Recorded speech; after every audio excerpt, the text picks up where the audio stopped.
Que la paix, la miséricorde et les bénédictions d'Allah soient sur vous. Aujourd'hui, nous vous invitons à un voyage spirituel captivant à travers une série de questions sur notre noble religion. À la fin de cet article, nous partagerons avec vous une prière extraordinaire enseignée par notre bien-aimé prophète Mohammed, paix et bénédictions sur lui. Une prière si puissante qu'elle peut effacer les péchés les plus graves, y compris l'adultère. Restez jusqu'au bout pour découvrir ce trésor et en tirer profit. Avant de plonger dans ce voyage, n'oubliez pas de prier pour le prophète Mohammed, paix et bénédictions sur lui, dans les commentaires. Soutenez Lumière de l'Islam en aimant cet article, en le partageant sur vos réseaux sociaux et en activant les notifications pour ne rien manquer. Qu'Allah récompense abondamment ceux qui diffusent ce savoir, car celui qui guide vers le bien est comme celui qui l'accomplit. Nous vous proposons une série de questions sur l'islam, suivies de leurs réponses détaillées. Testez vos connaissances, apprenez de nouvelles perles de sagesse et partagez vos réponses dans les commentaires. À la fin, indiquez combien de réponses correctes vous avez trouvées. Prêt? Que la lumière de l'islam illumine nos cœurs. Question 1. Quelle est l'eau qui protège son porteur du feu de l'enfer?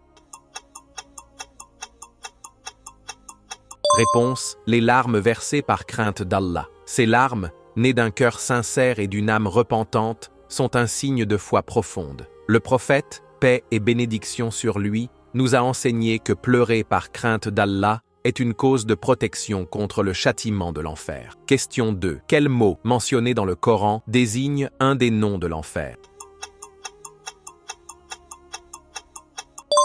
Réponse. Sakar, un terme utilisé dans le Coran pour décrire un lieu de châtiment redoutable, réservé à ceux qui s'écartent du chemin d'Allah. Ce mot nous rappelle l'importance de rester ferme dans l'obéissance à Allah. Question 3. Quelle bataille les musulmans ont-ils menée durant le mois béni de Ramadan?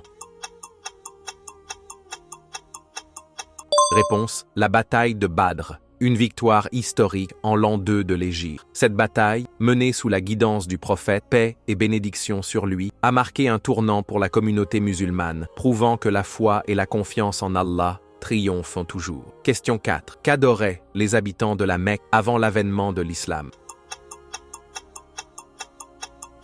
Réponse. Ils adoraient des idoles, qu'ils plaçaient autour de la Kaaba, ignorant l'unicité d'Allah. L'islam, apporté par le prophète, a purifié la Mecque de l'idolâtrie et rétabli le culte du Dieu unique. Question 5. Quel est le verset le plus long du Coran? Réponse. Le verset de la dette, Ayat al-Dayn, dans la sourate Al-Baqarah, verset 2, 182. Ce verset détaille les règles des transactions financières avec justice et transparence, soulignant l'importance de l'intégrité dans nos dealings. Question 6. Qui était la fille aînée du prophète Mohammed, paix et bénédiction sur lui? Réponse. Sayyida Zainab, qu'Allah soit satisfait d'elle. Une femme exemplaire connue pour sa piété, sa patience et son dévouement à l'islam. Elle fut un modèle pour les croyants. Question 7. Qui était la plus jeune fille du prophète Mohammed, paix et bénédiction sur lui? Réponse. Sayyida Fatima, qu'Allah soit satisfait d'elle, la bien-aimée du prophète, épouse de l'imam Ali et mère de Hassan et Hussein. Son amour pour son père et sa foi profonde en font un exemple éternel. Question 8. Que désignent les deux chemins, Najdain, mentionnés dans le Coran? Réponse. Les deux chemins symbolisent le chemin du bien menant au paradis et le chemin du mal menant à l'enfer. Chaque être humain est confronté à ce choix crucial dans sa vie. Question 9. Quel prophète a prononcé 3 mensonges dans des circonstances particulières selon les récits islamiques? Réponse. Le prophète Ibrahim, Abraham, paix sur lui. Ces mensonges étaient en réalité des métaphores ou des paroles visant à protéger la vérité et la foi, comme lorsqu'il brisa les idoles ou parla de sa femme Sarah comme étant sa sœur pour éviter un danger. Question 10. Quel prophète a été placé dans un panier et jeté dans un fleuve? Jésus, Joseph ou Moïse? Paix sur eux. Pour vous, chers lecteurs, écrivez votre réponse dans les commentaires et nous vérifierons ensemble à la fin. Question 11. Où se trouve le trône d'Iblis selon les enseignements islamiques? Réponse. Sur la mer. Les hadiths rapportent qu'Iblis a établi son trône sur l'eau, d'où il envoie ses armées pour tenter les humains. Cela nous rappelle l'importance de chercher refuge auprès d'Allah contre les ruses de Satan. Question 12. Quel insecte le prophète, paix et bénédiction sur lui, nous a-t-il ordonné de tuer? Réponse, le gecko ou salamandre brûlante. Selon des hadiths authentiques, le prophète a recommandé de tuer cet animal en raison de son association avec des actes nuisibles, comme lorsqu'il souffla sur le feu pour nuire à Ibrahim, paix sur lui. Question 13. À qui Allah a-t-il dit « Faites ce que vous voulez, je vous ai pardonné » Réponse. Aux compagnons ayant participé à la bataille de Badr. Leur foi, leur sacrifice et leur obéissance au prophète, paix et bénédiction sur lui, leur ont valu ce pardon exceptionnel de la part d'Allah. Question 14. Qui sont les plus dignes de l'intercession du prophète, paix et bénédiction sur lui, au jour du jugement? Réponse. Ceux qui prient le plus sur lui, en récitant des salutations comme « Allahumma salli ala Muhammad ». Cette pratique renforce notre lien avec le prophète et nous rapproche de sa miséricorde le jour du jugement. Question 15. Qui seront les compagnons du tout miséricordieux le jour du jugement, sans être prophète ni martyr? Réponse. Ceux qui s'aiment pour la majesté d'Allah. Ces personnes, unies par un amour pur basé sur la foi, seront honorées d'une place spéciale auprès d'Allah. Question 16. Qui sont ceux qui n'auront pas de balance pour peser leurs actions au jour du jugement? Réponse. Les gens éprouvés, ceux qui ont enduré les épreuves avec patience et foi. Leur récompense est si grande qu'Allah les dispense de la balance, leur garantissant le paradis. Question 17. Qui sont ceux dont la prière n'est pas acceptée pendant 40 jours? Répond. Ceux qui consultent un voyant ou un devin. Cette pratique, interdite en islam, est une forme de mécréance qui compromet l'acceptation des prières, comme l'a enseigné le prophète, paix et bénédiction sur lui. Question 18. Quel prophète a vu toutes les femmes de la terre lui être interdites? Réponse. Shit, Seth, paix sur lui, fils d'Adam. Selon certaines narrations, Allah lui interdit d'épouser les femmes de son époque pour préserver la pureté de sa mission. Question 19. Quel est le jour du paradis appelé Yaum al-Mazid, où les croyants verront leur Seigneur?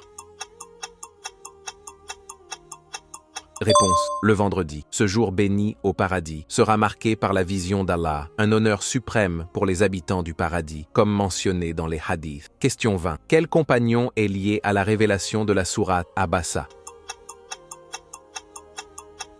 Ibn Maktoum, un compagnon aveugle dont la patience et la foi ont conduit à la révélation de cette sourate, rappelant l'importance de traiter tous les croyants avec respect. Question 21. Quel est l'élément qu'Allah n'a pas créé selon certaines écoles théologiques?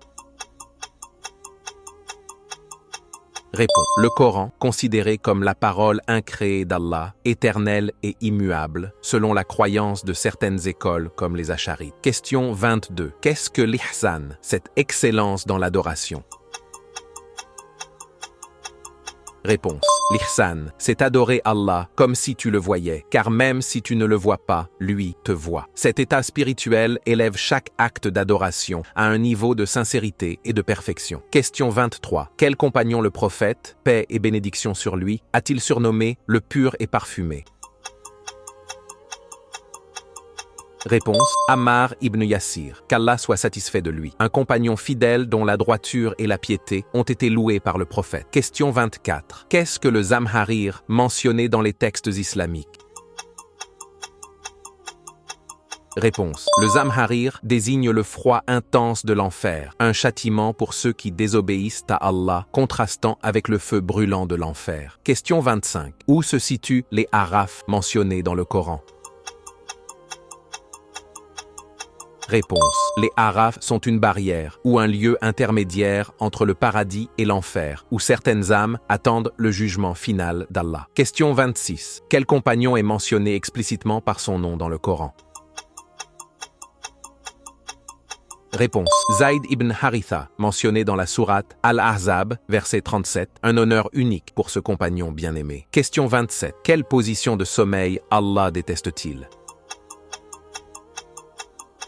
Réponse. Dormir sur le ventre, une pratique déconseillée par le prophète, paix et bénédiction sur lui, dans les hadiths, car elle est contraire à la sunna. Question 28. De quelle partie d'Adam-Ève a-t-elle été créée? Sa jambe, sa côte ou sa tête? Une question pour vous, chers lecteurs. Partagez votre réponse dans les commentaires et nous en discuterons ensemble. Question 29. Que signifie l'expression « les souffleuses dans les nœuds » dans le Coran? Réponse. Elle désigne les femmes sorcières qui pratiquent la magie en soufflant sur des nœuds, comme mentionné dans la sourate Al-Falaq, nous rappelant de chercher refuge auprès d'Allah contre le mal. Question 30. Quelle langue parlait le prophète Moïse? Paix sur lui. Réponse. L'hébreu, la langue de son peuple à l'époque où il fut envoyé comme messager pour guider les enfants d'Israël. Question 31. Qui prend l'âme des anges? Réponse. L'ange de la mort, chargé par Allah de retirer les âmes de toutes les créatures, y compris les anges, selon sa volonté. Question 32. Qui prend l'âme de l'ange de la mort?